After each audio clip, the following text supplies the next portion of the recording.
सीतारामचंद्राभ्याम नमः। श्रीमद् वाल्मीकि रामायण अयोध्या कांड 118वां सर्ग। सीता अनसुईया संवाद। अनसुईया का सीता को प्रेमोपहार देना तथा अनसुईया के पूछने पर सीता का उन्हें अपने स्वयंवर की कथा सुनाना।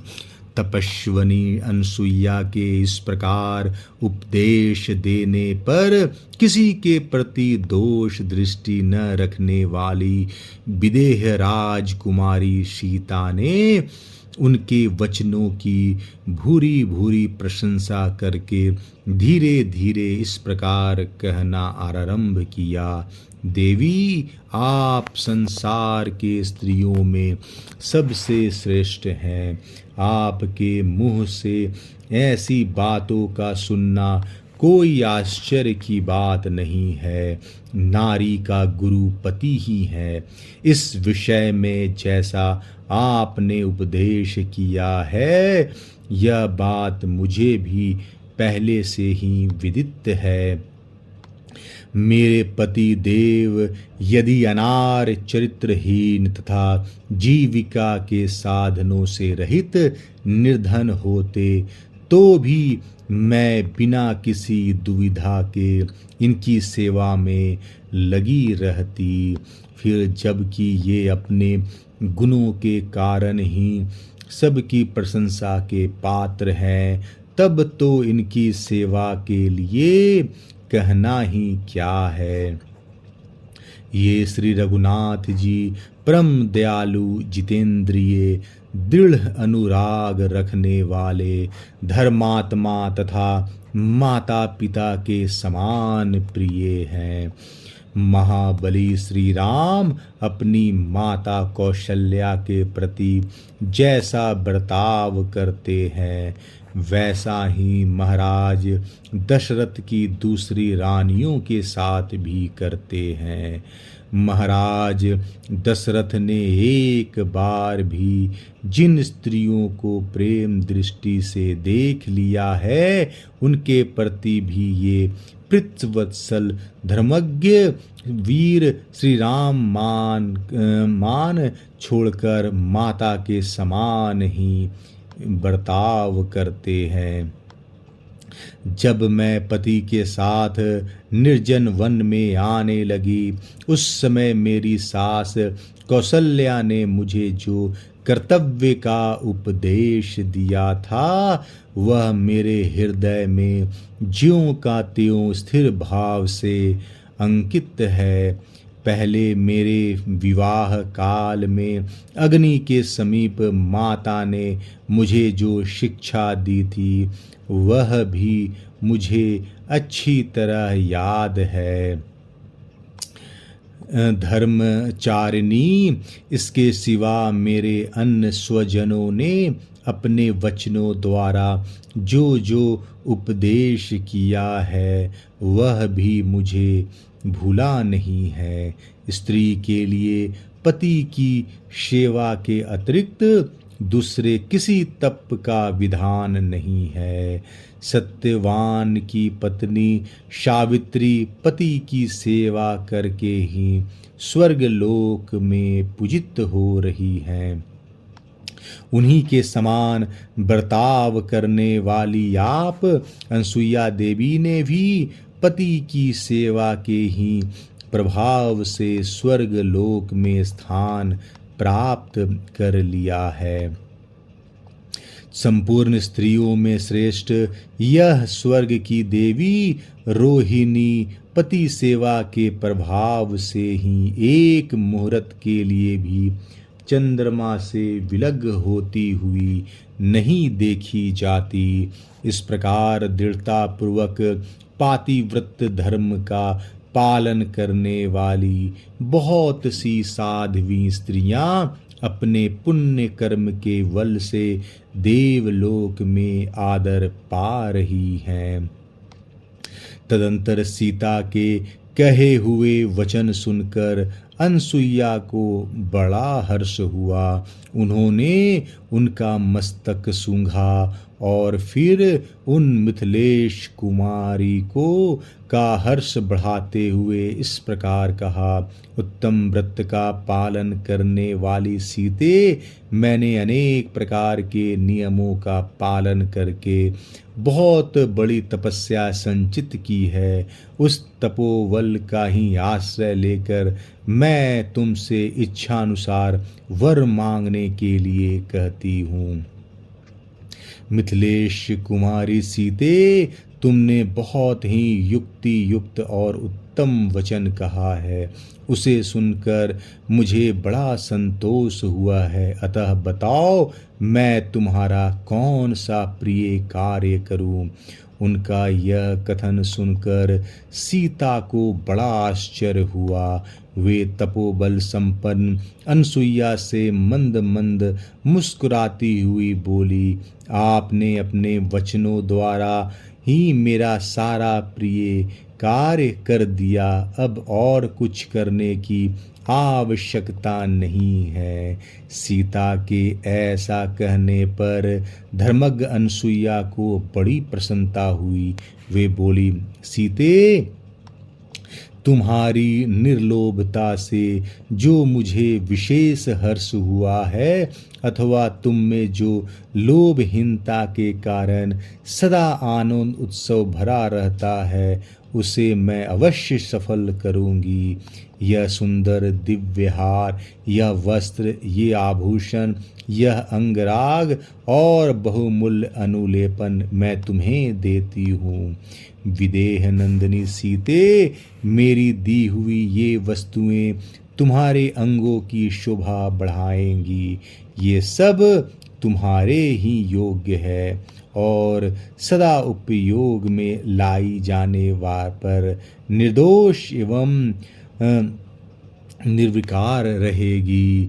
जनक किशोरी, इस दिव्य अंगराग को अंगों में लगाकर तुम अपने पति को उसी प्रकार सुशोभित करोगी जैसे लक्ष्मी अविनाशी भगवान विष्णु की शोभा बढ़ाती है। अनसुईया की आज्ञा से धीर स्वभाव वाली यशस्वनी मिथिलेश कुमारी सीता ने उस वस्त्र अंगराग आभूषण और हार को उनकी प्रसन्नता का परम उत्तम उपहार समझकर ले लिया। उस प्रेमोपहार को ग्रहण करके वे दोनों हाथ जोड़कर उन तपोधना अनसुईया की सेवा में बैठी रही। तदंतर इस प्रकार अपने निकट बैठी हुई सीता से दृढ़तापूर्वक उत्तम व्रत का पालन करने वाली अनसुईया ने कोई परम प्रिय कथा सुनाने के लिए इस प्रकार पूछना आरंभ किया, सीते, इन यशस्वी राघवेंद्र ने तुम्हें स्वयंवर में प्राप्त किया था, यह बात मेरे सुनने में आई है। मिथिलेश नंदिनी, मैं उस वृतांत को विस्तार के साथ सुनना चाहती हूँ। अतः जो कुछ जिस प्रकार हुआ वह सब पूर्ण रूप से मुझे बताओ। उनके इस प्रकार आज्ञा देने पर सीता ने उन धर्मचारिणी तापसी अनसुईया से कहा, माताजी सुनिए। ऐसा कहकर उन्होंने उस कथा को इस प्रकार कहना आरंभ किया। मिथिला जनपद के वीर राजा जनक नाम से प्रसिद्ध हैं। वे धर्म के ज्ञाता हैं, अतः छात्रोचित कर्म में तत्पर रहकर न्यायपूर्वक पृथ्वी का पालन करते हैं। एक समय की बात है, वे यज्ञ के योग क्षेत्र को हाथ में हल लेकर जोत रहे थे। उसी समय मैं पृथ्वी को फाड़कर प्रकट हुई। इतने मात्र से ही मैं राजा जनक की पुत्री हुई। वे राजा उस क्षेत्र में औषधियों को मुट्ठी में लेकर बो रहे थे। इतने में ही उनकी दृष्टि मेरे ऊपर पड़ी। मेरे सारे अंगों में धूल लिपटी हुई थी। उस अवस्था में मुझे देखकर राजा जनक को बड़ा विस्मय हुआ। उन दिनों उनके कोई दूसरी संतान नहीं थी, इसलिए स्नेहवश उन्होंने स्वयं मुझे गोद में ले लिया और यह मेरी बेटी है ऐसा कहकर मुझ पर अपने हृदय का सारा स्नेह उड़ेल दिया। इसी समय आकाशवाणी हुई, जो शब्दरूपतः मानवी भाषा में कही गई थी, अथवा मेरे विषय में प्रकट हुई वह वाणी अमानुषी दिव्य थी। उसने कहा, नरेश्वर, तुम्हारा कथन ठीक है। यह कन्या धर्मता तुम्हारी ही पुत्री है। यह आकाशवाणी सुनकर मेरे धर्मात्मा पिता मिथिलेश नरेश बड़े प्रसन्न हुए। मुझे पाकर उन नरेश ने मानो कोई बड़ी समृद्धि पा ली थी। उन्होंने पुण्य कर्म परायणा बड़ी रानी को, जो उन्हें अधिक प्रिय थी, मुझे दे दिया। उन स्नेहमयी महारानी ने मातृसमुचित सौहार्द से मेरा लालन पालन किया। जब पिता ने देखा कि मेरी अवस्था विवाह के योग्य हो गई, तब इसके लिए वे बड़ी चिंता में पड़े। जैसे कमाए हुए धन का नाश हो जाने से निर्धन मनुष्य को बड़ा दुख होता है, उसी प्रकार वे मेरे विवाह की चिंता से बहुत दुखी हो गए। संसार में कन्या के पिता को वह भूतल पर इंद्र के ही तुल्य क्यों न हो। वर पक्ष के लोगों से वे अपने समान या अपने से छोटे हैसियत की ही क्यों न हो, प्रायः अपमान उठाना पड़ता है। वह अपमान सहन करने की घड़ी अपने लिए बहुत समीप आ गई है। यह देख कर राजा चिंता के समुद्र में डूब गए।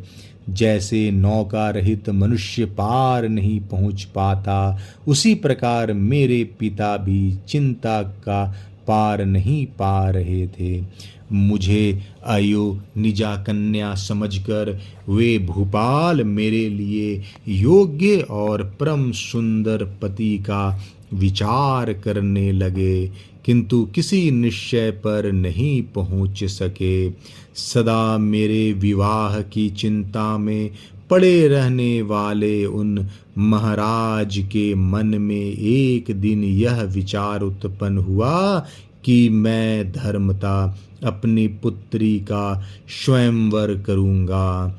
उन्हीं दिनों उनके एक महान यज्ञ में प्रसन्न होकर महात्मा वरुण ने उन्हें एक श्रेष्ठ दिव्य धनुष और अक्षय वाणों से भरे हुए 2 तरकस दिए। वह धनुष इतना भारी था कि मनुष्य पूरा प्रयत्न करने पर भी उसे हिला भी नहीं पाते थे। भूमंडल के नरेश स्वप्न में भी उस धनुष को झुकाने में असमर्थ थे। उस धनुष को पाकर मेरे सत्यवादी पिता ने पहले भूमंडल के राजाओं को आमंत्रित करके उन नरेशों के समूह में यह बात कही, जो मनुष्य इस धनुष को उठाकर इस पर प्रत्यंचा चढ़ा देगा, मेरी पुत्री सीता उसी की पत्नी होगी, इसमें संशय नहीं है। अपने भारीपन के कारण पहाड़ जैसा प्रतीत होने वाले उस श्रेष्ठ धनुष को देखकर वहां आए हुए राजा जब उसे उठाने में समर्थ न हो सके, तब उसे प्रणाम करके चले गए। तदंतर दीर्घ काल के पश्चात ये महातेजस्वी रघुकुल नंदन सत्य पराक्रमी श्री राम अपने भाई लक्ष्मण के साथ ले विश्वामित्र के साथ मेरे पिता का यज्ञ देखने के लिए मिथिला में पधारे। उस समय मेरे पिता ने धर्मात्मा विश्वामित्र मुनि का बड़ा आदर सत्कार किया। तब वहाँ विश्वामित्र जी मेरे पिता से बोले, राजन, ये दोनों रघुकुल भूषण श्री राम और लक्ष्मण महाराज दशरथ के पुत्र हैं और आपके उस दिव्य धनुष का दर्शन करना चाहते हैं। आप अपना वह देव प्रदत्त धनुष राजकुमार श्री राम को दिखाइए। विप्रवर विश्वामित्र के ऐसा कहने पर पिताजी ने उस दिव्य धनुष को मंगवाया और राजकुमार श्री राम को उसे दिखाया। महाबली और परम पराक्रमी श्री राम ने पलक मारते मारते उस धनुष पर प्रत्यंचा चढ़ा दी और उसे तुरंत कान तक खींचा। उनके वेग पूर्वक खींचते समय वह धनुष बीच से ही टूट गया। उसके दो टुकड़े हो गए। उसके टूटते समय ऐसा भयंकर शब्द हुआ मानो वहाँ वज्र टूट पड़ा हो। तब मेरे सत्य प्रतिज्ञ पिता ने जल का उत्तम पात्र लेकर श्री राम के हाथ में मुझे दे देने का उद्योग किया।